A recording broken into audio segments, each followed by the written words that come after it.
Hey, Cannapreneurs. Before we get started with today's show, I just want to mention one of our sponsors. You know, we couldn't bring the show to you without sponsors because it really does cost a little bit of money to get a radio show, a podcast, a video production, social media, a website. Everything that's included in bringing you this show requires a little bit of investment, and our sponsors have stepped up and done that for us. Today, I want to highlight Dairy Berry's Recording Studio. Dairy Berry's Recording Studio, located in Arvada, Colorado, is your local recording studio with affordable rates. Mark is well experienced and will make your music, your show, or any audio you have sound great. He makes our show come across the internet loud and clear every week, and he can do the same thing for your band or your project. Take a look at dairyberriesrecordingstudio.com or give Mark a call at 303-456-8216. Thanks again to all of our sponsors, and this week's show we're highlighting Dairy Berry's Recording Studio. Now on to the show.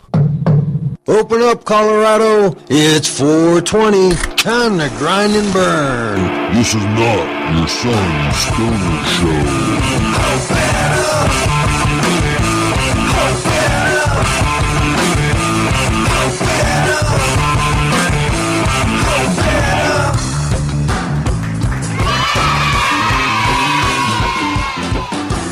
Welcome back, fellow Cannapreneurs, to episode 8 of the Cannabis Community Project. I am Brainstorm, bringing you your weekly podcast from the CCP studios high up in Denver, Colorado. Let me apologize quickly for missing last week's episode. Not only did I want to give you a chance to go back and get all the missed episodes you might not have heard, but we had to change studios. CCP is growing and moving up in the world, and we needed to move studios to a different side of town, a little bit bigger office building. But oh, are we having fun over here. We're doing all sorts of new stuff, getting ready to bring you even better production of shows, better quality of shows. So stick with us, because we're here exploring the business side. This newly emerging Colorado economy, so much going on, so many people to talk to, so much to focus on.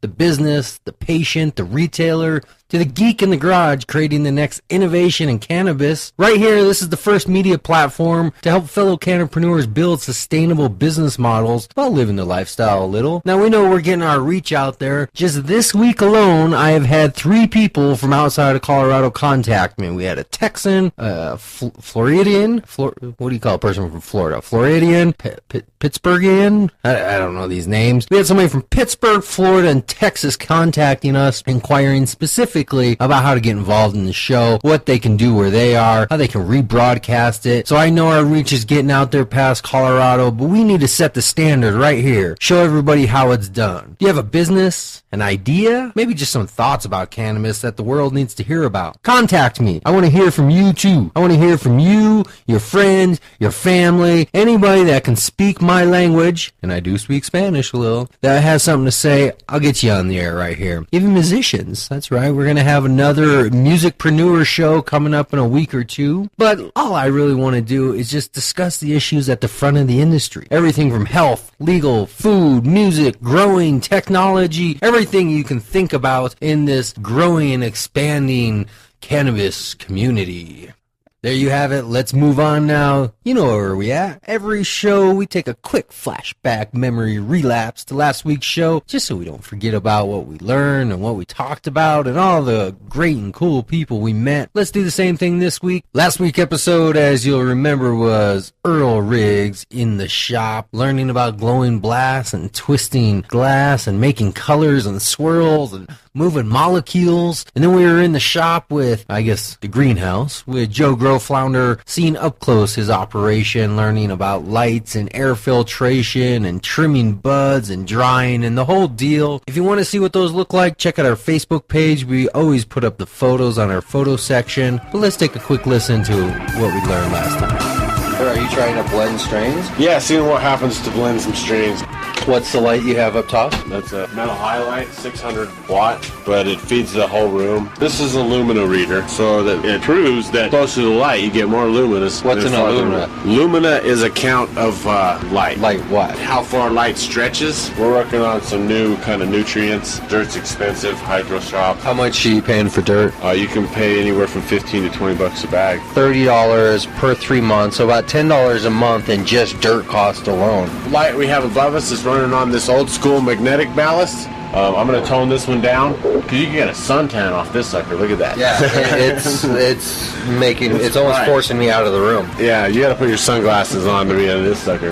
There's a guy you have to meet, this dude last night. Let's do it. Because he's a glass blower also. With Earl Riggs in Boulder, Colorado in his shop. So what type of piece is this? This is like a mini tube. So this is something you make here? Yeah, this is something that I will make. There will be pieces that are specific pieces that are custom pieces, one-of-a-kind pieces. What I'm looking at here just looks like chaos. There's just glass everywhere. Yeah. There looks like maybe an oven in the corner, a big tank of something. We produce pretty much everything that's made out of borosilicate glass, which is hard glass. There's tubes, which this is like, these would be the base for a piece. So like if you wanted to start with a tube, to get the shapes of glass, you're using your breath to blow. That scared me. Yeah. You're in a glass shop and you're cracking that. I make all my stuff by hand. Like heating up with one hand and molding with the other hand? Yeah, on a lathe, there's a blow tube that connects to the machine, so you blow through the hose and the pieces in your mouth. Is there any risk of what you're doing? There are a lot of risks in glass blowing. A lot. The molecules, all the molecules move. And so when the molecules start to heat up, they start to move faster. If the molecules over here are like not moving at all, and then these molecules move fast, it's kind of like the game where you're holding hands and swinging, the end person gets flipped off because that molecule is moving so fast and the other one can't hold on to it. Alright, torch is up and up. That's a pretty badass torch. The torch acquired at the local Walmart? No. This is a GTP Delta Mag. Yeah, it opens up the outer burner, and so a 1.5 foot blue flame is shooting out of this torch. Yeah, so basically, like when I'm working on a piece with the foot control, I can just open to a wider flame if I want to blow a bigger vessel. The key to glass blowing, I guess, is like to try to work as fast as possible without affecting the thing that you're working on negatively. You know, a lot of people who make their careers in this living, their main things that they sell were mistakes that they just stumbled upon, and it ends up being a cool mistake. And it ends up being cool, and that's what they make their like main living on. Your own unique art. I mean, it's art in a sense. You're an artist. Yeah, there's different aspects to this glass blowing.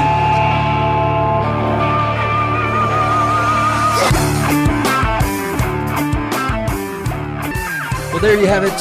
The one and only Joe Grow founder and Earl Riggs, renowned grower and pipe blower. I hope you learned something there, because we're going to have a lot more shows where we're getting up close in the shop with individuals learning about the details, technique, and art, and business side, of course, of what they do. Let's move on. This week's show is brought to you by HMO Plus for all your growing needs. Call Joe Grow Flounder at 719-569-6529 or visit him at www.hmopluss.com. It's time for Twin News, our weekly recap of this week in news. Everything you need to know up to the date in the cannabis industry. Now, are we reporters? No. Are we doing a lot of investigation and research? No. What we are, though, is we are great social media aggregators. So we're out there aggregating, consolidating, capturing all the info, news, articles, databytes and gigabytes that are flowing through the air. Facebook, LinkedIn, Twitter, Reddit, you name it, we're out there looking for it, bringing it back to you and presenting you with the best of the best. You want to be up to the date? Follow us on Facebook, CannabisCommunityProject.com. That's where you'll get all these articles, or just tune in every week right here to Twin News.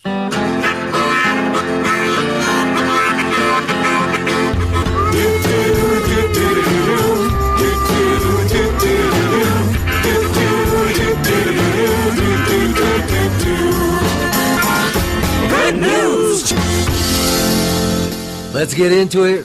First up, we have Show Me Cannabis posting an article. Delay of Missouri marijuana vote won't be a buzzkill if voters turn out in 2016. Advocates of marijuana legalization in Missouri have decided to wait until 2016 to put a proposal on a statewide ballot. John Payne, executive director of Show Me Cannabis. Moms for Marijuana International posting a picture of, what's that black stuff? Oh, you mean the cure for cancer? That's right. A study published by the British Journal of Cancer, conducted by the Department of Biochemistry and Molecular Biology at Complutense University in Madrid. Whew, that is a tongue twister. The study determined that THC and other cannabinoids inhibit tumor growth. Tell us something we don't know. But thanks, Mom, from Marijuana International. MarijuanaMajority.com posting, Jay Nixon is part of the marijuana majority. Are you? I think there are some clear medical uses for marijuana, he says, and we have. And we have to begin to use them as such practices. Learn about it, MarijuanaMajority.com. Cannabis law reform posting a strange article. I'm not sure if it's supposed to be humorous or what. Talking about Daily Mail. Smoking cannabis can kill. The dailymail.co.uk. Supposedly, researchers at the University Hospital Dusseldorf. Okay, sounds like something out of a Harry Potter novel. But this hospital in Germany says that 2 men died of heart conditions which were caused by cannabis. I wonder if they got hit in the heart by a big brick of cannabis, and that's what killed them. Oh, very strange. You can research that on your own at dailymail.co.uk. Cannabis Law Reform Guide to Using Medical Cannabis. Americans for Safe Access. SafeAccessNow.org posting, cannabis leaves and flowers are consumed in several forms. Dried flower buds or various types of concentrates. Loose or pressed, resin, all sorts of extracts. And you can learn all about it at SafeAccessNow.org, because smoking is not the only way to get THC or CBDs in your body. Drug possession laws posting a photo, a text photo, stating Colorado just announced that it expects to gain $98 million in new tax funding from legalizing pot, marijuana, and preferably cannabis. Come on, guys. If we're going to change the industry, we got to stop calling it pot. Let's start calling it what it is. It's cannabis. However, they are posting that it's enough to fund the state's $1.4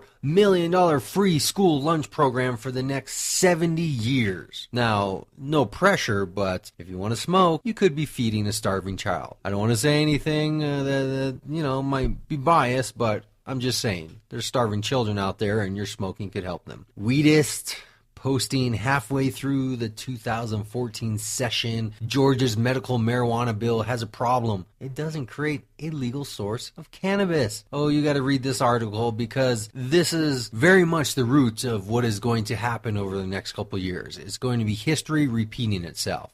Now, for all you history buffs out there, you all know the backstory, back in the early 1900s and William Hearst and the whole paper mill and blah, blah, blah. But what we're repeating here is the basic idea that cannabis, or at the time as it was termed marijuana, a rather racist term that was taken from the Mexican slang term of marijuana, was used to specifically separate cannabis to this illegal drug versus the hemp and medicinal aspects. So over 100 years ago, we knew what was going on with this plant. We knew how it could help us, not only from an economical and financial way, but also from a medical standpoint. And we allowed industry to block that. And then we allowed industry to block it through legal laws, right? You remember the stamp tax, the marijuana stamp tax? Sure, it was legal. All you had to do was get a stamp, right? Just pay a little bit of money, get a tax. I don't know if you lick the stamp and put it on an envelope or what you do with it. The problem was they never gave out any stamps. So what we're seeing here in Georgia, and what we're seeing little by little in other states, is this idea that the government, whether it be a state or a federal government, cannot actually stop this movement. They can't stop what's going on. They can't prevent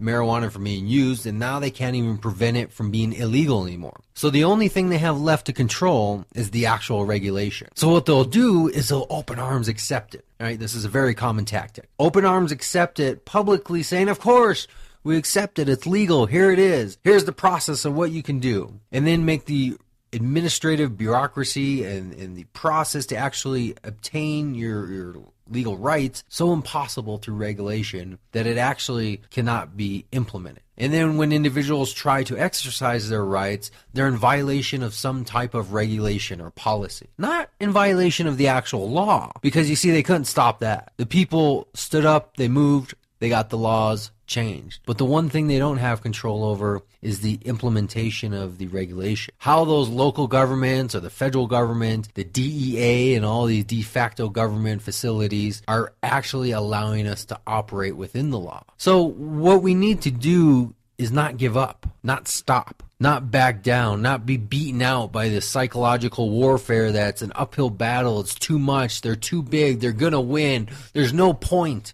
You know, I'm learning that a little bit this week on my own. You know, we're changing studios, and the reason we had to change studios is because we are in a dispute with our previous studio. That's right. I'm playing a TV lawyer this week, filling out motions and filing documents with the court, litigating with lawyers, going to court and making a case, cross-examining witnesses. And all along the way, there's people saying, why don't you just give up? Why don't you just accept it? Why don't you just do what they're telling you to do because they're too big to fight against? And what's my response? No. Hell no. I will not give up. I will not stop fighting. Because the Cannabis Community Project is not about what I do.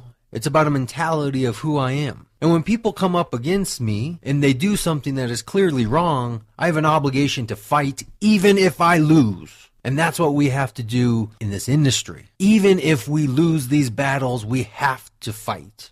And we have to keep moving forward. Because Georgia is just an example of what can happen anywhere. It's what can happen on a federal level. The DEA can say, sure, it's legal, but you violated this, and this regulation. So we're still going to kick in your door, take away your children, strip you of all your assets and belongings, throw you in a cage with bars, and still not have anybody to actually stand in front of you as a victim of your actions. But simply, you are your own victim of the regulation. Do not give up. Do not give up. Do not give up. Do not falter in your fight. Because whether you're disputing an employer, whether you're disputing a landlord, whether you're disputing a frivolous lawsuit, whether you're disputing a cop who wrongfully pulled you over, it doesn't matter. If you didn't do anything wrong, you have an obligation to fight, as we all do. That's all the news you need to know this week. And that was the news. Everything you need to know this week, all cannabis related. Are you ready to hear from Dan Williams from CSA, Canna Security America? That's right, one of the top security companies who was involved from the very beginning of this industry, 4 or 5 years ago or so, but involved heavily in the writing of regulation, involved in the setting the standards, protocol, and procedures. These guys are serious, no joke. This is not your rent-a-cop company. No. These guys are dealing with everything from high-tech technology, the human resource of human security, prevention, and everything that truly keeps us safe out there. Because this is an industry where there's a lot of money involved. A lot of money. Now, when we talk about warehouses of 30,000 square feet, well, that can produce literally $1 million, $100,000 a cycle, up to $1 million a cycle. Who knows? The point is that this industry is getting very, very involved in protection. Now, does that mean there's a threat out there? Should we be scared? Is walking into a dispensary the same as hanging around a liquor store in a bad neighborhood? You might be surprised. How many violent robberies would you imagine happen here in Colorado? You got a number? Hold on to it, because you're going to find out in this interview. We're going to talk about that. We're going to talk about what the real threat level is, and we're going to talk about all those, what was that TV show? Dumb criminals, things dumb criminals do. Yeah, Dan has a few stories about how, well, as we all know, sometimes criminals just aren't that smart. But this is very interesting because it is truly a pinnacle part of this industry, not just keeping us safe from each other and all those bad guys out there, but keeping us safe from the product itself, making sure that safety and security is being put into the grow just as much as protecting the facility and the patients that come around. Dan is going to tell us all about it. It's very interesting. It's not really that long. I mean, true, it is approaching an hour, but it flies by because we are just covering topic after topic, and it's flowing back and forth. And if you just hang in there and listen, not only are you going to be thoroughly educated, but you are going to be thoroughly entertained with just a fine commentary of the cannabis industry. Let's take a listen. Dan Williams, CSA.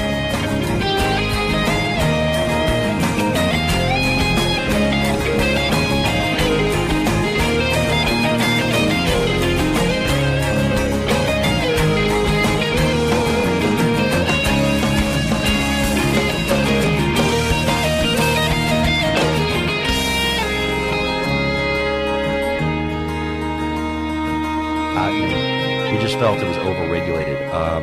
And he said, we don't really have anybody right now who is addressing these things. So why don't you rewrite them for us, and we'll see what we think. So you were actually involved on the original writing of the amendments, or just the regulations around the amendments? The regulations around the amendments pertaining particularly to the cannabis industry. Actually, when you come into our offices, on the left side of the wall, we have all the original documents that we had mocked up to present to them, and all of our notes on them that we framed. Interesting. So, we advocate for the cannabis industry. We obviously believe in legalization for the common goal of federal legalization, and our part there, they say that nobody can be a business owner in this industry who isn't also a politician. And we believe that wholeheartedly. When a new state comes online and legalizes, we will come in and meet the senators or House representatives who are writing the bills, tell them a little bit about what we do on the regulatory side, offer our assistance. Currently working with the Washington State Liquor Control Board and several other states to help them so they don't have to reinvent the wheel. They're coming to you. That's correct. Oh. Okay. Either that or we approach them, okay, and we kind of tell them our background. Usually they're open to a discussion because it's very new to them. Yeah. And they want to hear from other states that are doing it successfully, like Colorado. So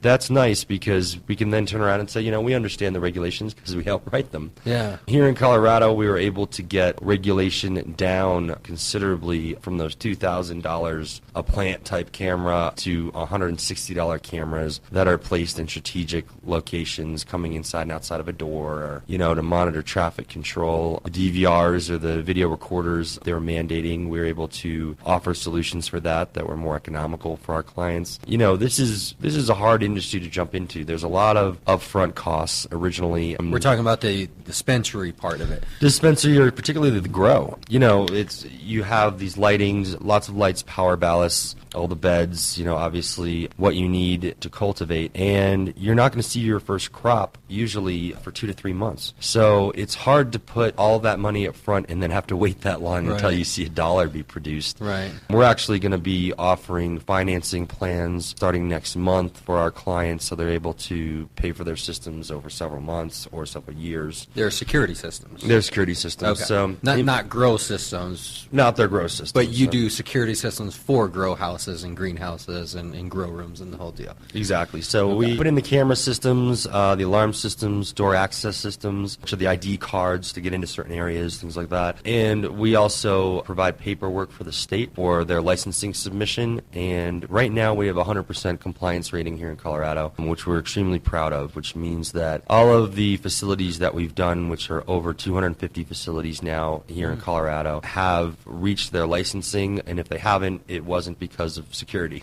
So that's about half-ish? About half of the centers around Colorado? No. I think the numbers now are upwards of 2,500 total facilities in Colorado. Who have dispensary license? Dispensary and grow. Oh, okay. So that's really skyrocketed in just the last 12 months then. It's a lot. The recreational transfer, you actually had to have an established business in order to go recreational already. Before 2012. Right. So right now, the question we get asked is, are you seeing a huge influx of new grows or dispensaries? And we really haven't. What we're seeing are existing grow facilities that are either upgrading or going bigger. When the industry started, we saw a lot of 2,000 to 10,000 square foot locations, a lot of small warehouses, and now we're seeing custom-built, what we call colossal grow facilities. And colossal for us, we've deemed that is 30,000 square feet plus. Wow. So right now in Colorado, I'm aware of... Now you're talking about indoor, right? 30,000 square feet? All indoor. Okay, because outdoor, that wouldn't necessarily be... That wouldn't be huge. Okay, so for indoor, though, that's a very large facility. I mean, that's very large. Yeah, that's a big warehouse. Yeah, I mean, we have some in Canada that are 150,000 square feet to 200,000 square feet, which is almost like a small college campus. Yeah. I mean, it's humongous. Or it's like, a pharmaceutical company type of production. So we're seeing the much larger facilities being built. A lot of them have in-wall irrigation into each room, are custom built out so they can be sprayed out easily. Smaller rooms over larger spaces, so that if one room gets infected with a mold, for instance, then only the crop in that room needs to be cleared out and destroyed. Block it off and... Right, to sanction it from other rooms or quarantine it, which is a very smart thing to do. Back originally, we would see, for instance, a 10,000 square foot location have a mold come in, and you would have to clear every single plant out of there, disinfect the entire facility. No control. No control. You'd lose the entire crop, and it was really sad to see when that would happen, to the point where some sites were wearing, jumpsuits like the kind that you see. An outbreak like the movie. Yeah, the outbreak movies, exactly. Or you'd walk in and they say, have you been in another facility today? Because they didn't want to contaminate with spores, things of that nature. So we have to be really sensitive to those things. So I'm having a vision now of like Harold and Kumar's Outbreak, the Harold and Kumar movies. Yep. So I'm now having like a vision of like an Outbreak takeoff spinoff where the mold starts infecting the cannabis around the country. And right. I can imagine some movie being produced right now based on this concept of protecting the plants at all costs. It's all about protecting the plants, that's our motto. Now, Canna Security, I guess by the name you're just saying you focus specifically on the cannabis industry, correct? We only focus on the cannabis industry. People ask us if we've done other facilities. We've done homes for some of our owners. Our products are very unique in that you're able to access your alarm systems from your phone, and now we're seeing a lot more of that advertised, for instance, on Comcast. You see the commercials, your window broke. We offer that service, but it's much more involved. For instance, you'd be able to see a log of who armed and disarmed your facility that day actively. All of your cameras are in real time, and right now we're working on proprietary software to consolidate all of these remote access smartphone apps. So, for instance, you would have one app where you could be watching your growers, you could lock down and arm your facility if you wanted to, and you could even open or close doors from your smartphone. Oh, wow. The next step is environmental control, remote environmental control. As far as ventilation and heat, temperature, that kind of control? Temperature, humidity, CO2 release, light timing, all of those things can be remotely managed. So essentially, you'd be able to manage your facility from home on a laptop in your kitchen if you wanted to. That kind of brings up, though, an interesting question about the concept of security. Is security strictly a technology issue, or is security also a human resource issue? Do you come from a security background? I do, and that's a good question. I think that these systems primarily are meant to be deterrent. Okay. So people say, oh, well, I want to be able to catch people. And we say, well, you don't want people to rob you in the beginning. You'd rather have them take a look around and say, there's a lot of cameras here and alarms and door access, and I'm going to get caught pretty easily. I'm not going to bother. Right. That's step one is what we try and achieve. We had a facility where there were these two guys that were throwing a ladder up on a square top warehouse roof and breaking in through the roof, and they had done it twice. And the owner came to me and he said, I want, if there's any type of motion going on the roof at any time at night, I want this place to be lit up like Disney World on the 4th of July. So every bird that lands on the roof is lighting up the roof? Or? Well, yeah, so that was kind of a unique challenge because we said, well, we could use light beams or lasers. There's all kinds of technology out there. And we actually found that there are these new exterior outdoor motion detectors that can tell the difference between a dog approaching a facility or a human. Car, for instance, and a small child on a bike or something. This is just all programmed programming, just algorithm stuff of just recognizing shapes and size and temperatures. It's all within the product. That's the technology that they've created. You can tell the difference between a snowstorm, for instance, and somebody breaking in. And so we set it up. We put 25 decibel sirens on each side of the building with strobe lights that would go off. And sure enough, about 4 days later, these guys tried to break in, and the whole place, there was just huge lights blaring and 25 decibel sirens screaming, which is ear-piercing. And the police later told us that they were about 6 blocks away, and they could see the facility lit up at night, so they knew exactly where to go. Not a bunch of smart criminals out there, are they? I think the guys left the ladder there and directly jumped off the roof. They didn't know what was going on. So, I mean, we just deal with a lot of unique situations like that, especially when it comes to a small cash crop, is what it is. That's a high worth. Lately, we are planning a release for physical security side, which is transport and pickup using armored trucks, security guard control. Courier service. Yeah, armed courier service. And I had someone ask me yesterday, they said, well, why is that really necessary when if the banks are going to open up and allow for deposits or credit cards to be used now, so you're not going to have, huge cash pickup need. And I said, well, if you've got an 80,000 square foot grow that crops all within the same amount of time, you could have anywhere from $200,000 to $1 million plus worth of product that you have to transfer at once. Mm-hmm. And that gets scary. That's no longer putting 2 pounds in the back of the sedan and driving it, 3 miles to the dispensary. That becomes serious money, which would be a huge loss. That, and, there may be concerns. I know there was an incident in Arizona a couple of weeks ago where somebody was accosted, and that was a big deal. So now, there's a need for new solutions that need to be provided specific to the industry. So as those pop up, we're trying to adjust them and offer them to our clients. But solutions that definitely require somebody with a security training or background, because even if I went out, let's say I had a $100,000 budget and just started buying up security equipment, like many things with equipment, without properly knowing how to implement it, what to do with it, I have a feeling that people are going to focus so much on the technology, they're going to forget about kind of basics of security, which probably come down to people. And I don't have a security background, but I'm just kind of guessing that, like most industries and jobs, it kind of comes down to people at the end of the day, as much as I hate using that phrase. Well, we hate the sad truth of it, but 90% of theft is usually internal.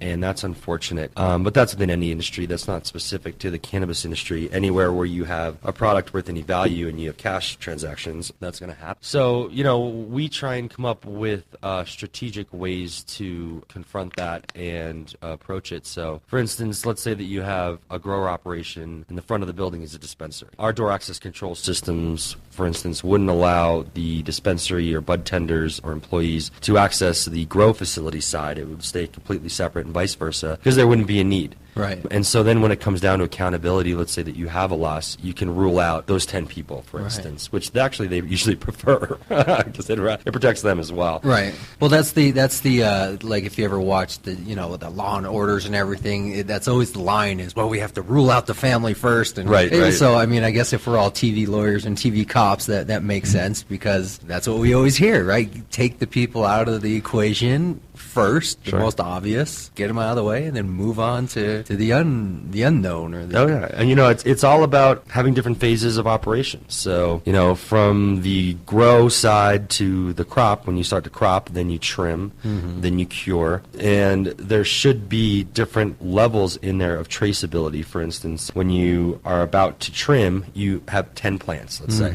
When you've completed trimming, and there are these 5 people who are trimming, now you have 10 pounds of marijuana. And then from there, it goes into cure. And so we know every level where the product has been touched and by whom, which makes it a lot easier when we have to look back and try and find out where something went missing. I learned a little bit about this through my interview with MJ Freeway, talking about the seed to sale tracking. We know Amy points that well. Hi, Amy. Yeah. I don't know if she's listening. But we talked a little bit about the seed to sale tracking, and I got kind of an introduction to the idea of it. And I think I remember at the time thinking, wow, I mean, this is almost an inconceivable concept of how to actually track a seed to a sale, because in most commodities we think about like corn and wheat and all these things where a seed literally flies away without even seeing it. How do we track these? But I guess, they kind of broke it down into the whole batches and everything system, and I'll have to go back and listen to see exactly what they said, but they broke it down. That's exactly it. The term seed to sale was spawned here in Colorado, and now as we've been going around the country and introducing ourselves to the new states that have come online and the new business owners and trying to understand how each state differs in their different regulations, because every state, there aren't two single states that have the same exact regulations. There's similarities. For instance, we have the 1,000-foot rule, which we have here in Colorado, where a dispensary and a grow can't be within 1,000 feet of a child daycare center, a school, anywhere, playgrounds, parks, which I think is a great rule. I think that was a problem out in California, but we've seen that in Illinois last week, and they've adopted that, Washington State. Good intent, although 1,000 feet, a block. 1,000 feet is not necessarily... Yeah, it's about 2 blocks, so it's not that far. It's just basically saying don't stand in front of the door and try to... But, 1,000 feet is not necessarily a barrier, a perimeter around really any geographical location. That's true, but, that's also 1,000 feet within another dispensary or grow facility. Oh, okay. So, and then people say... Wait. So a dispensary can't be within 1,000 of another dispensary? Right. So what's going on with the Green Mile on Broadway? I was just about to bring that up. So everybody asks, well, that's weird. So how does the Green Light District or the Green Mile, or there's 10 different names for that strip of Broadway, but basically what happened is those locations were already grandfathered in prior to the regulation release. Okay. So they're allowed to stay where they are, which makes, now that we have tourism coming up, that makes for a great tourist spot. Yeah, exactly. And I don't think it really hinders any of their businesses. I used to be a patient of one of the businesses, and I used to frequent some of the other places right around the corner. Sure. But it was usually when they were closed, so then I would just walk across the street to the other place. But I was there during the time of watching them go through this compliance of putting up the walls, putting in the new doors, going through this whole process, massive investment. I don't know how much they dropped, but if you imagine remodeling an office building, I think they had 5,000 plus square foot on the corner there of Evans and Broadway, and they went through the whole compliance thing, and it was big bucks they were dropping. I'm sure, I think now that we know what the regulations are, people plan in advance, and if they have a lease or they purchase a building, they keep those things in mind to cut down their initial costs with construction. But originally you had to adapt to them, and I think we had till July 1st 2 years ago, 2011, to meet all those regulations. And what we always tell our clients is we believe in voluntary compliance, and essentially what that means is don't fight the system. If they're asking for this paperwork and these things to be done, it's always better to do them, and then when the inspector comes to hand them a stack of everything they asked for, they sign off on it, you're done. Right. Instead of arguing each point and trying to, I think that the people who are in the industry now, because as you probably know, when those regulations were released 2 years ago, we lost about 30% of the industry, the existing industry at the time, due to it. A lot of people didn't want to bother with 211 pages of regulation and labeling laws, and which is understandable, but Colorado really wants to represent itself in terms of its approach to legalization to the rest of the country. And that only sponsors legalization, to say, what, these guys take it seriously. These are professional locations. If you walk in, you're going to be treated well. This isn't some dispensary that's in some back alley. I was in New York City a few weeks ago, and everybody refers to it as pot there. Yeah. They say pot. And we believe that it should be called cannabis. Absolutely. That's the evolution of it. That's how it should be represented. It's not pot. It's not dope. It's not, all of these stigma. Even marijuana is an iffy term just because of the origins of where that came from. Yeah, it's a little biased. Yeah, so, I totally agree. Sometimes I slip, but... Well, marijuana is acceptable, but I definitely agree that pots and all the other, the slang words or just the old, outdated words. Absolutely. Because they bring with it a stigma and an attachment that's just currently not true anymore. It doesn't exist. I don't know if it ever existed, but it brings with it something that just is not what it really is. Hence, our show is not the pot show, the marijuana show. Right. It's the cannabis. Because I feel the same way, that we're not talking about pot. Pots is something very different. But you brought up an issue that I wanted to go into just a little bit. This idea of the fine line between regulation to help grow a market and regulation that begins to stifle a market. Absolutely. So many industries, when they're the first to the market, often attempt to push for regulation, which would seem counterproductive, but what it's actually doing is creating barriers to other people entering the market after them. It is. So, many food companies 20, 30 years ago, before genetically modified really was regulated, were some of the first companies pushing for regulation that created those 10,000-page documents. And I don't want to say any name, Monsanto, but I don't want to say any names, but companies that intentionally create regulation, not as the good intention of trying to help grow the industry, but as a way to basically create a barrier to entry and then monopolize the industry. Sure. What's nice about this industry is we don't have any large capitalistic corporations that we have to worry about that. And I think a lot of people now really love the attitude that generates between other entrepreneurs and other small business owners, because we all work together for the common goal of federal legalization as well as branching out and expansion to other states. And that's great. We refer one another. And it's funny because we go on these road shows to meet with business owners in other states.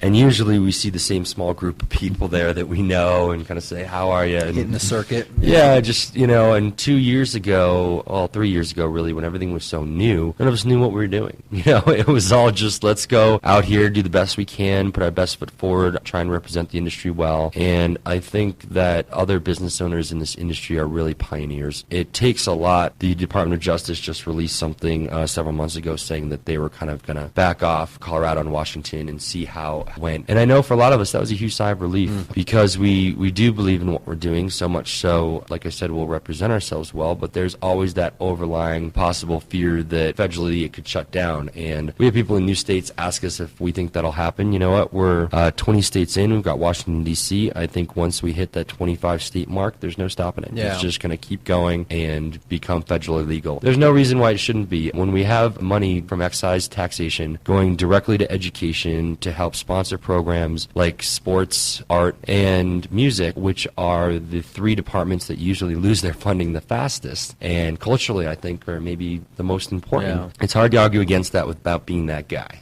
Well, I that think whistleblower. At least for the next 2-ish, 3 years.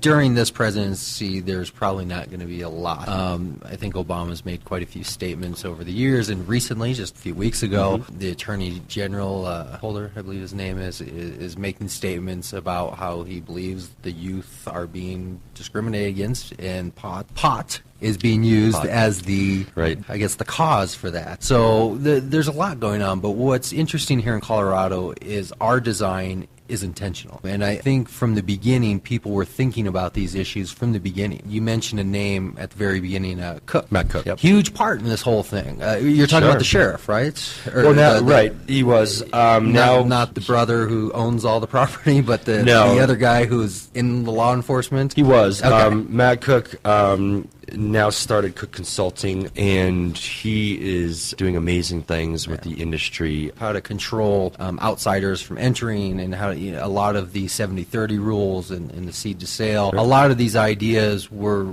I say the beginning, but we're really just talking about, a few years ago. It's been moving fast. Yeah, exactly, which is weird when we were like 3 years ago, but probably in every other business we would still be in startup stage probably. Right, right. But these issues I can clearly remember being talked about since 11, 10, since I really started paying attention, where here in Colorado we've been trying to intentionally design this system versus California, which was kind of a wild west of... Well, it was unregulated. Right. And I think you were asking about the difference between over-regulation and we absolutely are against over-regulation. That's how we politically lobby against it, offering services to show that there's ways within your budget to allow for regulation that will accomplish the same things that they want. Mainly being able to see where a product is going, traceability, if there is theft or burglary, being able to find video on it. And those things can be done easily within a tight budget given the technology that's out there. But California opened up with no regulation, and like you said, we do call it the Wild West, and then they started shutting down the dispensaries and grow facilities starting from south in San Diego, working their way up to San Francisco. And luckily, we're kind of stopped at that line after a lot of public outpour, and the way they were doing it was a little unusual. So the DEA was sending letters to owners of properties that were leasing to cannabis businesses and saying, if you don't, remove these businesses from your properties, that we're going to seize your property. So it was kind of a backwards way of accomplishing the same thing. Very heavy-handed there. But it Intimidation. was effective. Yeah. And I think now that we've seen that Colorado has worked with regulation, I believe we're going to see that in Washington State as well, which is our next largest market out there. They just did a market survey where they hired an independent firm to go out and actually see how big the industry is, because in Washington it's different, whereas here any cannabis industry has to be registered. So, they would have to go into the Department of Revenue and sign a document saying, I have a facility that's this large that does this in this location. In Washington, that wasn't the case for years, so they went from no regulation to now, soon to be full regulation. So they had no idea how many grow facilities were out there, how many dispensaries actually existed, or they call them access points. So It's going to be a bumpy road. Yeah, I mean, I think that it's much larger than people realize, and I think Right. we're looking at almost 3,500 facilities. So that could be much larger than Colorado, and almost dwarf it. And next year, California is talking about writing regulations now. So they'll write the regulations addressing the concerns that they have, release those, and then allow the market to, rejuvenate itself out there. I mean, it's great to see that in California people really banded together to oppose what was going on and saying, hey, we understand that there are some rules that you guys want to put in place. Why don't you write them, and then, we'll adhere to them. Documentation. Which is fair. Give it us makes rules, sense. write them down, and we'll follow them. Absolutely. So security, how much, so from a patient standpoint, if I walk into a center that is working, let's say, with your company, as a patient, should I feel more secure knowing that company is heavily involved in security? Or should I feel like, oh, now I'm exposed? When it comes to exposure, I know that when we started when Colorado started the patient registry a few years ago, there was all kinds of concerns over HIPAA. And being on some list somewhere is how everybody put it. I don't want to be on some list, as a registered one day patient. the federal government will take Right. that list and start rounding people up. Yeah. I've I heard. mean, first of all, that list is absolutely 100% confidential under a patient's rights. And, even if you believe in, the black covert activity that might go on behind scenes, which I don't necessarily not believe in fully, but I think it's important to be proud of the fact that you endorse cannabis right now. And I don't see why you wouldn't be, given the huge medical advancements that we've been finding. Just in the last couple of months, I've talked to 2 or 3 patients who have actually moved to Colorado just because of the availability of recreational use. Yeah. Which, I think is great. It makes a lot of sense with what's going on. So no, I don't think that there's additional exposure. All of the camera views and recordings are kept on site on the company's hard drive, which is inaccessible usually even to their own employees. And then after a certain amount of time, it gets overwritten and just keeps moving. So. Right.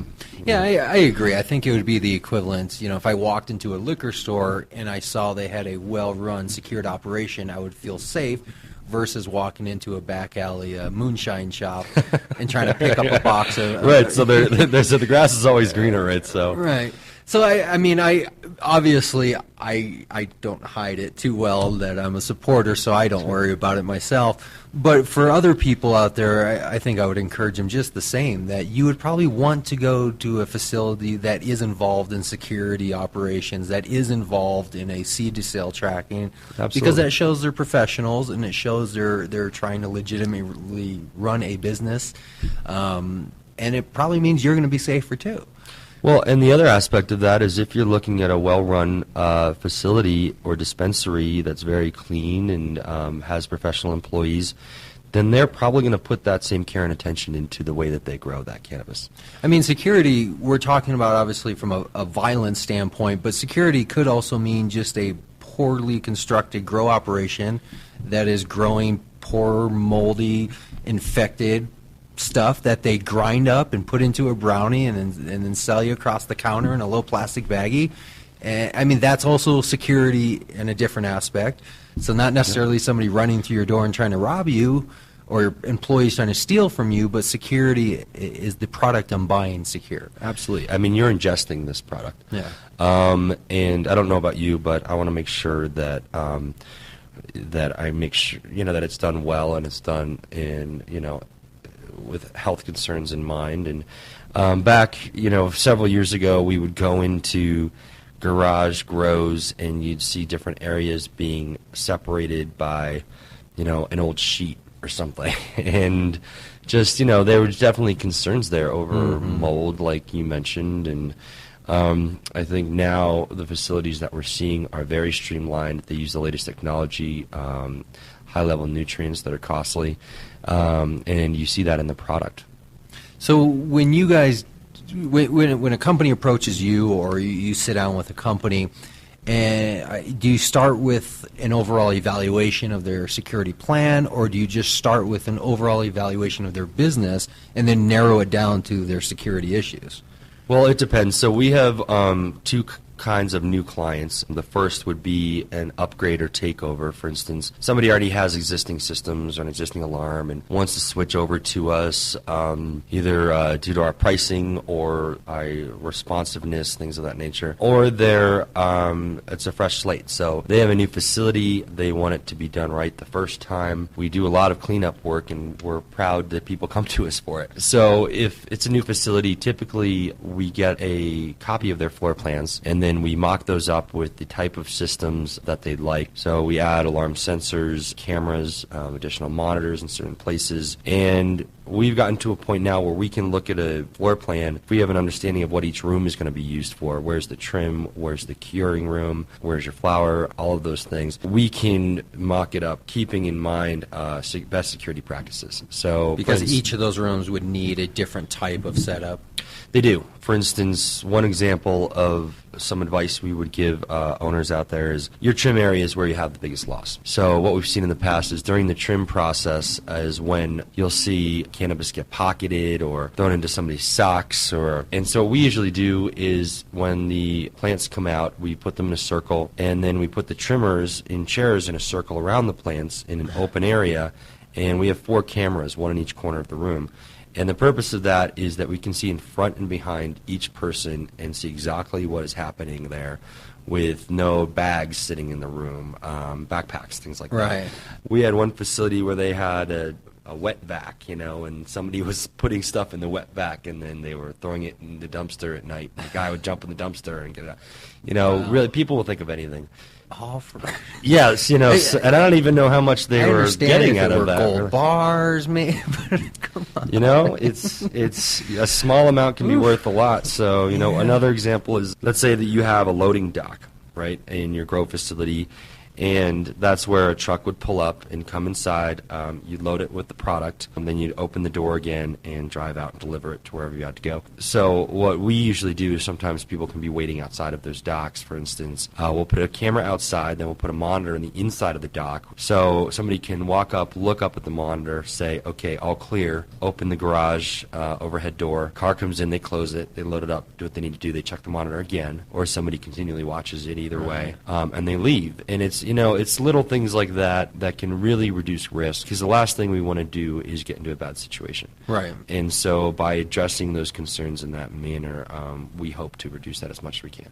Well, as you already mentioned, the prevention. I mean, it's not putting the hidden camera in the room hoping you catch them. It's maybe putting the big oversized 1980 camera with the big blinking red light on the front of it. That's maybe not even plugged in, but it's the prevention part of it that it's deterrence. Deterrence, I guess is a better word. Yeah. Yeah, we don't want people to bother, but we also don't want it to be so visible that it's scary. Right. We don't want to create that kind of environment either. And there's ways to absolutely do that in a way that looks good to new patients that are coming to the facility. Right. I wasn't even thinking about the patients. I was just thinking about the employees. If a whole place is on lockdown with barbed razor wire around it and a flashing light and a guy with a gun turret on top of it, you probably don't want to go in there to buy cannabis. That's true. I'm just thinking about the employees. What a hard environment. But I guess the real issue is you don't want patients No, I mean, feeling like they're walking You're into trying to it. run a business. Yeah. So the last thing you want to do is have people be a little bit afraid to go in there. Right. And, as an owner, you might argue, well, that makes them feel more secure. And I'm like, well, That's that thin line Yeah. we're talking about between who's being secured here, Right. or where is it coming? Many years ago, I used to work for Wells Fargo in the main cash vault, and it's surprising how fast you become accustomed to that intense security. Right. I can remember my first month vaguely of just feeling overwhelmed with multiple entrances and badges and searches and lockers and leave everything aside and this whole thing. And then, 2-3 months, a year into it, it's just second nature. You don't realize you're surrounded by 8 cameras and you got armed people walking around and you're pushing a cart of $10 million down the hallway. Yeah. It just becomes... That's a little more of an intense example, but I see where you're going with it. Yeah, everything is procedural. If you're not doing anything wrong, then why be working? I think is a good outlook. Right. And what's happening, I think, is probably pre-2008, 2007, a lot of these grows and facilities were probably friend to friend, family to family, business partner to business partner. So you weren't just the owner, you were the guy sitting on the floor trimming and the guy behind the counter and the guy taking it to the bank. And now it's probably becoming a little more corporatized, if that's a term I can throw out You're there. seeing a lot of third-party investors now to help grow with expansion. And employees just being hired that don't really have that connection or investment. It's not like I'm saying, hey, you want to go into business and start a dispensary and you and I will get this going. It's just, let's hire a minimum wage kid to come in and stand behind the counter and, sell some weed. the environment's changing I don't know a little. if I'll comment on that, but I mean, there's definitely a change between those personal relationships and the startup where, like you said, initially everybody did work in the grow or behind the counter. That was very typical. If we would go to a grow facility, 9 out of 10 times the owner would be there with dirt on his hands and be setting something up or very hands-on. Now it's a little bit different. A lot more of the business is done over the phone or remotely.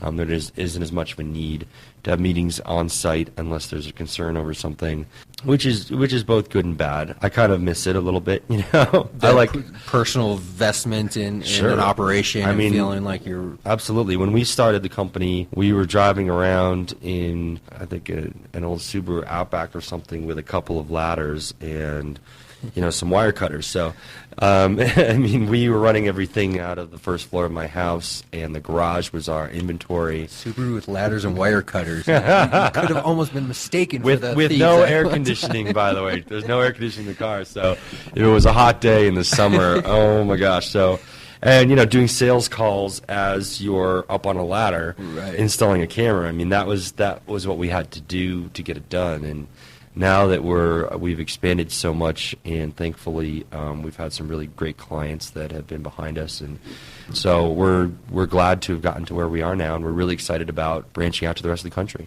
Now, where are you now? You're in how many states, how many countries, how many territories? So we're planets? in 8 states, 2 planets. Let's see. No, we're in Massachusetts, Connecticut, New Jersey, Colorado, Washington, Arizona, California. See if I got them all. Soon to be Illinois, and Nevada. Yeah, so I think we're in 8 states right now, and then we're going to be branching out to another 4. Until the licenses are released, then we really don't have a need to be there yet. Right. We do assist on the licensing submission side prior to that. We just had one client in Massachusetts receive their license out of maybe 20, 1 in Connecticut out of 4, 2 in New Jersey out of 6. So I believe that we're making our mark as best as we can, and we're getting to where we should be. Is this a compliance thing where you will only work with an individual that has a license? So if I call you up and say, hey, I would like to build myself a nice 10,000 grow house, put a security system in, but I'm just a Joe Schmo out on the street, can I still hire you? You cannot. No. Okay. Yeah. So you can only work with... Right. We only work with licensed clients and licensed businesses, or businesses that are, working to attain their license. Now, is that a policy or is that a law that's in place somewhere? That's a policy of ours. In order to support legalization, we can't support you can't ride both anything sides of it. non-legal. Yeah, exactly. It makes No. sense. No. So have you seen? So we're talking about 3, 4, 9 since 2009. You said, right? You started in 2009, so a good handful of years. Do you have? Obviously, I didn't prepare you with this, so you don't have anything in front of you. But do you have any numbers, statistics, information that you can give us to help people understand what the real threat, if any, is out there in this industry? Because I know there's going to be people in Missouri and places far off that just don't understand what's happening here, that have this vision of drugstores opening and you know, gangsters running around and selling weed and holding guns sideways. And do you have any information that maybe you can give us the real facts, even though you don't have any papers in front of you? That's I didn't okay. prepare you for Sure. this. But what can you help us understand? Because I'm curious about this, and I'm sure other people are wondering, well, what's the real threat out there? Well, what do you mean in particular? Do you mean in terms of how many armed burglaries we have per Okay, year? let's start there. Okay, Is there a so number on that? we Because we don't really haven't hear about anything no, on the news. there's so nobody tracking that They got stuff. some good PR people. We have our own numbers on those things. Okay. So we typically receive 2 to 3 calls per week of theft or burglary, whether that's internal or you know, somebody trying to break into a facility. About 95% of what we see are attempts where they don't actually get away with product. Like maybe the door was trying to be kicked in, and then they got And then the alarm went off, and then they you know, or they were able to get in but not able to access any product. You know, what people don't realize is there are humongous safes in all these dispensaries, and each night everything is locked up as Yeah. it should be. And, you know, a lot of the majority of the theft is younger, so we see people in their teens and their 20s are attempting to break into the dispensaries and burglarize the grow facilities, and we've really seen it all when it comes to that stuff. We don't see a lot of sophisticated crime. Sophisticated crime being the Mission Impossible type stuff where, you know, somebody kind of blaze into a facility and knows how to do safe cracking and gets into there. I don't think we've ever seen that. In terms of armed burglaries in the last 2 years, we've seen 2. Oh, okay. So can I make the assumption statement that threat level is very, very low? Right. Okay. And when you consider the fact that decriminalization, well, the overall impact of decriminalization just in general, due to the lack of the black market there is a wellness factor there, I think, for all of Colorado or any new state that's thinking of legalizing, where it does effectively decriminalize. It's a solution. It works. Like I said earlier, it brings money back into the market there. It infuses education and any other type of, you know, projects that you might have going on, parks and rec, things of that nature. So overall, it's a good thing.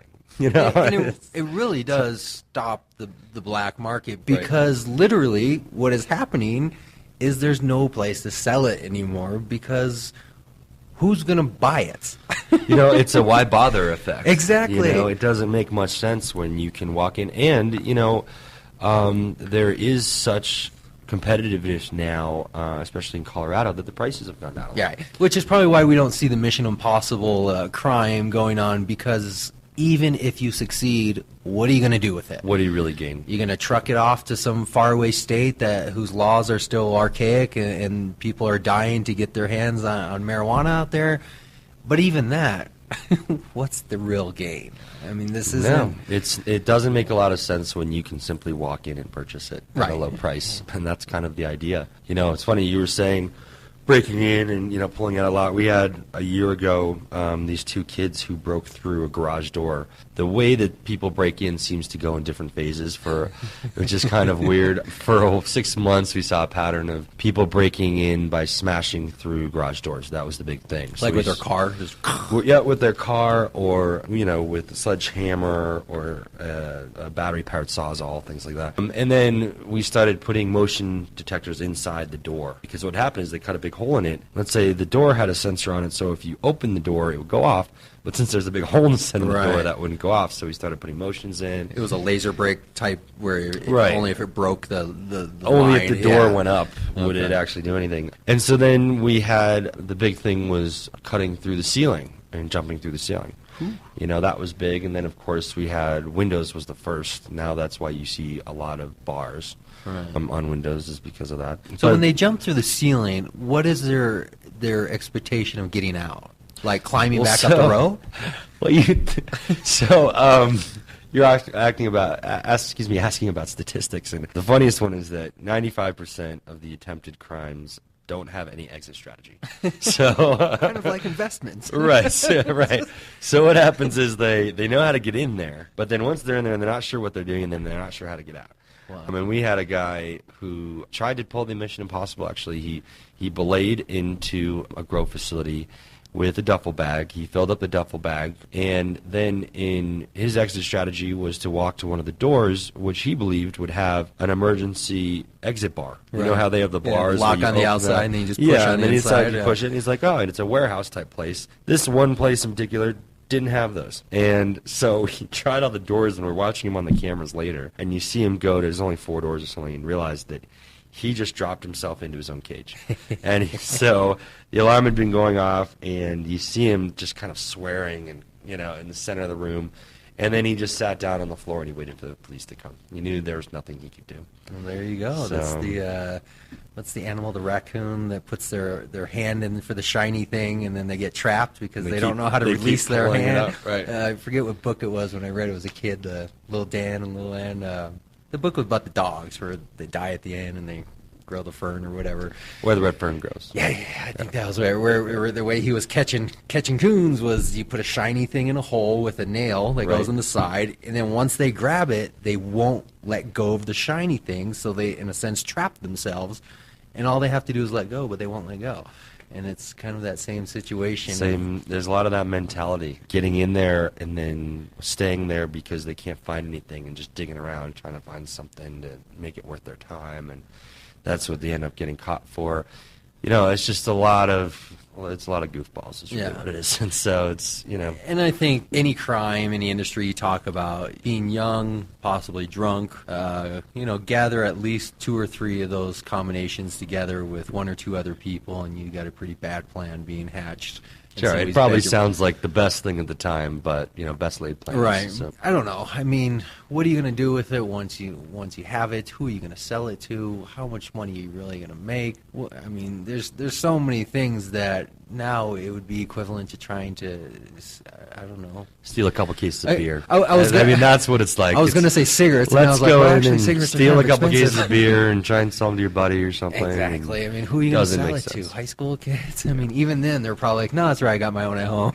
Oh, wow. So the one thing that's new, so the recreational places have opened. Mm-hmm. Is there anything to report that we should know about since the opening of however many are out there? Was there 36 now or something like that? Right. We haven't, nothing has changed here other than the amount of volume that we're seeing. We had one client, I think, that in an hour and a half did over $100,000 worth of sales. Yeah. Right at the beginning. I think what we're going to start to see is once the traceability system is fully online, or the marijuana inventory tracking system, it's called the MITS, MITS. Okay, and this is a new system that's being developed, or it's already in place? The marijuana inventory tracking system is run by the Colorado Department of Revenue. What it is essentially is any transaction, or it's all about traceability. So any transaction that's made goes into a cloud-based database, which they're able to access, and really for the purpose of making sure that when cannabis is sold, it's sold correctly. And let's say that you're coming from out of state and you come into Colorado and you purchased an ounce of cannabis at 5 different locations and then drive it back to Nebraska and sell it on the black market. Those transactions would be red flagged and that person would be apprehended. And the whole purpose there is to make sure that there is no cannabis entering into the black market. Okay, excellent. Yeah. And this is known as the MIT system, so if anybody is talking about MIT, now you know. Yeah. This is actually the first time I've heard of it. It's not online yet. It's still in development stages, and I believe it should be active towards the end of the year. So. How much are you working closely with businesses like Amy at MJ Freeway, where they're also, I guess they're kind of part of the security industry also in a sense, where they're about compliance and they're about the due diligence and tracking. So they're a different side of the security industry. How closely do you guys work to, not them specifically, but in the sense of other related industries revolving around security? Sure. Well, right now we have several channel partners. MJ Freeway is one of them, and they do offer different services, several consulting services for licensing, lots of attorneys and legal services, Vicente Cederberg here in Denver, and the Canna Law Group in Washington, the National Cannabis Industry Association. So right now that's more of a referral basis. But down the road, we will be developing solutions in conjunction with traceability software, for instance, as well as point of sale. If we talk about it in a very big umbrella sense, when a dispensary is looking to go into business, they have to consider physical security as far as how their actual location, the doors, the walls, the windows, the grow rooms, the cameras. They have to consider internal security, the tracking systems, the point-of-sale systems, the background checks, and the employee, all that. What else needs to be considered in this big umbrella of security? Well, I think everything, like I believe I mentioned earlier, is really procedural. So, we believe in doing background checks, obviously, for employees to make sure they don't have a history of theft, things of that nature. But, the most important thing, everybody says, oh, well, the cannabis industry, people just make millions of dollars in that, and there's so much business to be had there. And, we say, well, there is, but it's like any other industry where it's all how the business is run. And the people who run the businesses well tend to succeed, and the people who aren't don't. So it's like any industry in that facet. But there is money here, right? In Sure. this industry. Yeah, I mean, sure. there is money being made. Absolutely. Yeah. Not necessarily in the sense where all you have to do is open your door and put a sign on the No. front and money comes flowing in, but there are It's a individuals lot of, out there it's making a lot of work. Yeah. So I think, people have to understand that you're not just throwing a plant underneath a grow light and then selling it for $100,000 later. Right. It's, and it's work that really is 24/7 around the clock attention to make sure that the cannabis is grown properly. And it goes as far as marketing correctly. I know that the licensing aspect of things is very intensive. So, you've got to be prepared to work hard, and like anything else, that's how we'll get anywhere. Yeah, it's definitely not like a grocery store where you're buying already produced product and it's sitting on a shelf. You're the farmer and the grocery store at the same time. Right. It would be like walking in King Supers and then seeing the garden to the right, picking it off the That's plant exactly and putting right. it on the shelf on the left. Right, and when the industry started, you'd have growers and you'd have dispensaries, and they're very separate things because the people who ran the grow facilities were just that. They were growers, and they were farmers and horticulturalists, and they understood exactly what went into that. And then the dispensary side was typically the more business-oriented people. And 2 years ago, when it was mandated that we'd have a vertical market, meaning the 70-30 rule, so 70% of any cannabis that you sell has got to be produced by you. All of a sudden, you'd have all these awkward partnerships where the dispensaries would, find a grow to align themselves with and create one company. Hooking up with the guy who lives in the mountains 6 months out of the year, flip-flops. And yeah, it had all now these he's kind of your awkward business partner. relationships. But, I think that's kind of soothed over since then, thankfully, because it was kind of a weird stage there. But, and now what we're seeing in the businesses is you have a lot of investors often, and then below that you have the business managers and owners, and then you have bud tenders and managers of stores and growers. The whole model has changed and adapted over the years appropriately.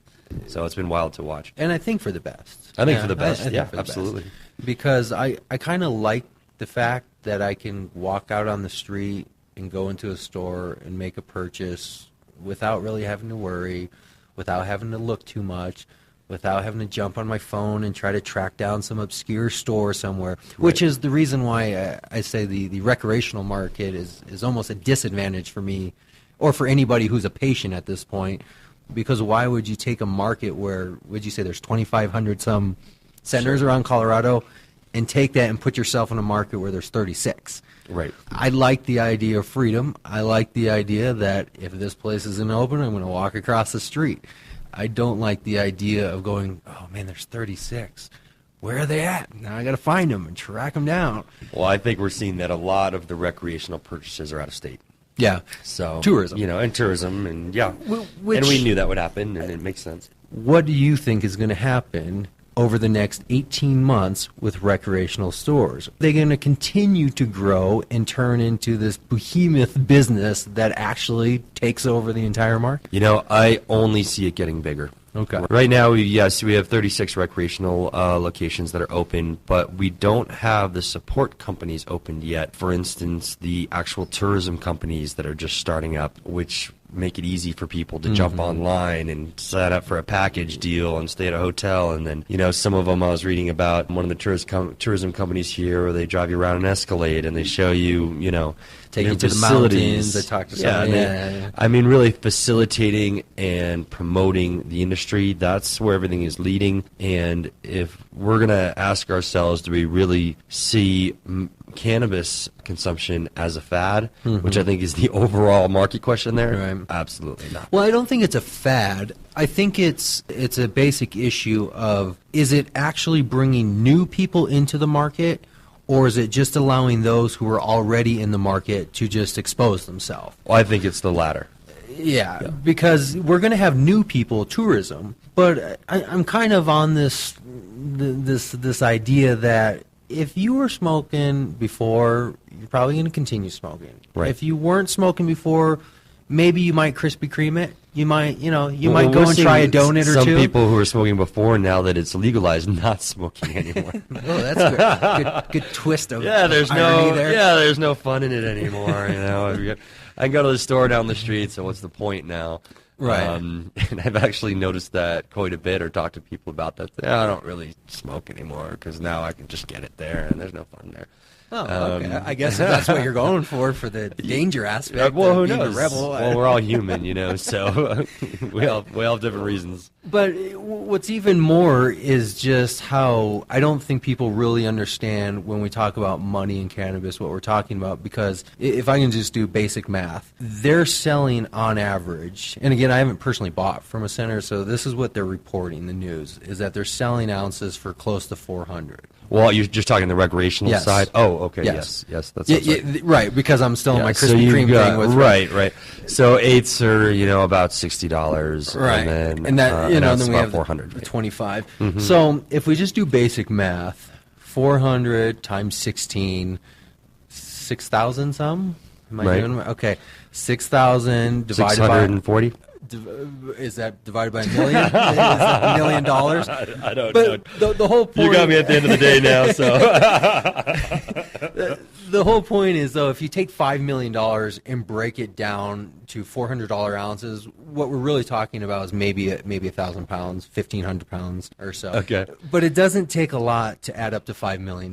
No, it doesn't. At $400 an ounce, we're literally just talking about maybe just over 1,000 pounds. Right. So the idea that Colorado is running out of weed or that they're selling out is not a supply issue, it's a regulation issue. Because they're still under the medical rules, right, as far as people are growing because they do believe that. So people are opening much bigger grows, as I talked about earlier, because they believe that the demand will be that great. Mm-hmm.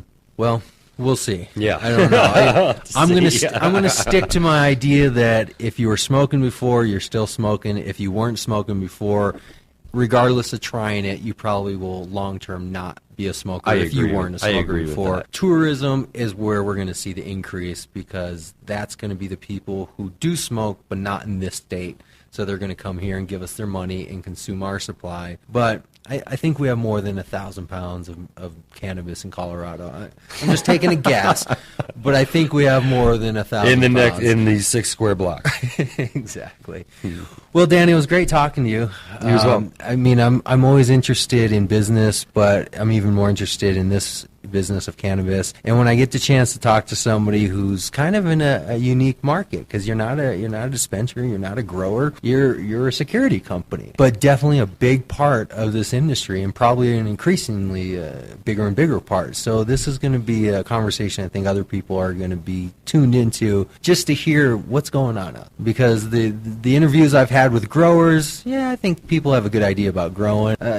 Some of the other interviews I've had, I think people people, that's kind of what I knew. But I think a security company is going to be something new, and I think people are going to be very interested into what exactly is going on with security in this industry. So I appreciate it. Thank you. Let's get your contact information. Where do you want to send people? Anything you want to promote? Any events coming up? Websites? Throw it all out there. You can reach us, Canna Security America, CSA, at www.cannasecurity.com or info@cannasecurity.com. We're also available on Facebook for the most up-to-date event information and news. Or just come on by, 4704 Harlan Street, Suite 520, Denver, Colorado, 80212. And you can always call us at 888-929-4CSA. Excellent. Well, I think we got it. I think we got it all this time. And might even break it up in two, because 2-part series. You know, make a little.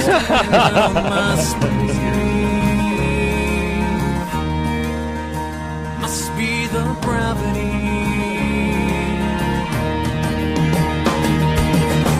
'Cause all of this don't make no sense. This winding trail over to you. Used to soaring high. Now watching life just pass me by. What's all the running for? Are you afraid to leave the ground or just afraid to fight?